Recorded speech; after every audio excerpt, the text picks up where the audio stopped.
Turite atsisakyti neigiamų minčių ir tikėti Dievu. Net jei atrodo, kad per vėlu, tikėti Dievu. Dėl to, kas neįmanoma. Šį vakarą jūs turite sužinoti, kad taip iš tikro ir yra. Dievas savo žodį taip ir sako, kad mes turime juo patikėti. Mozė, kuris stovėjo prie jūros, ir visi izraelitai, jie norėjo jį nužudyti, nes jis atvedė juos prie jūros. Ir ten buvo egiptiečiai, kurie norėjo nužudyti izraelitus. Jie taip pyko ant Mozės. Mozė pradėjo verkti prieš Dievą ir sakyti, Dieve, Dieve, ką tu padarėjai? Tu įvedei mane į spąstus. Kartais tau, broli ir sesė, atrodo, kad Dievas tave įvedė į spąstus. Kad Dievas tave įvedė į kažkokius spąstus. Tau atrodo, Dieve mano, kad aš viską paaukojau, viską atidaviau. Dieve mano, aš tiek meldžiu. Dieve mano, aš esu krikščionis, aš tarnauju, o kas dabar? Atrodo, kad patekai į spąstus. Paklausyk, Dievas, kai jis įveda tave į šios spąstus, tai reiškia, kad jis nori parodyti savo šlovę. Ir kai Mozė verkė, Dievas nieko nedarė. Jis tarė Mozei, Mozė, paimk lazdą ir ištiesk ją į jūrą. Jis jam pasakė, tu turi galią. Lazda yra mintis, draugai, tai yra vaizdinys. Mozė ištiesė jį į jūrą ir Mozė žvelgė į šitą jūrą. Ir jis suprato, kad šią jūrą jis perės per sausumą, kadangi Dievas tai pasakė. Tai buvo neįmanoma, bet Dievas pasakė. Ir jis laikė šitą lazdą nukreiptą į jūrą. Ir jis laikė ją, draugai, jis laikė ją minutę, 2, 3. Jo ranka jau skaudėjo 4, 5 minutės, 10 valandą, 2, 3.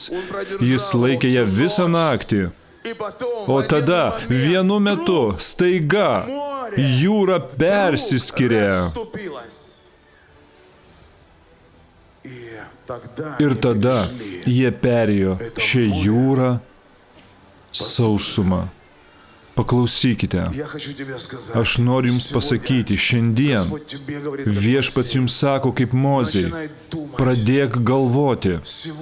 Šiandien pasinerkite į Kristaus mintis. Turite imtis tam tikrų veiksmų ir šiandien tai yra labai svarbus momentas. Aš žinau, kad Jėzaus Kristaus malonė pradės veikti jūsų prote. Kas to nori? Jėzaus Kristaus malonė, draugai, daro tikrą poveikį jūsų mintims. Ten, kur jūs buvote nelaisvas, Viešpats jūs išlaisvina. Priešingų atveju Biblijos iš vis nereiktų skaityti. Bet tai yra tiesa, ką aš jums sakau. Viešpats jūs išlaisvina. Viešpats suteikia jums stiprybės mintise. Kažkuriuose dalykuose jūs buvote labai silpni savo mintise. Dabar Viešpats suteikia jums stiprybės. Aš jums sakau, šį vakarą Viešpats suteikia jums stiprybės. Ar žinote, kad kai aš kalbu, paskui viskas išsipildo? Ar žinote, kad Dievas dabar suteikia jums stiprybės? Mintise, ten, kur jūs buvote silpni, jis suteikia stiprybės. Stiprybės. Viešpats suteiks stiprybės savo žmonėms. Tai pranašiškas žodis jums šiandien. Viešpats suteiks stiprybės savo žmonėms. Viešpats suteiks stiprybės savo žmonėms.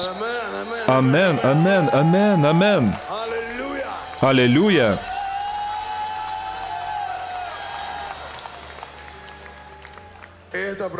Tai pranašiškas žodis.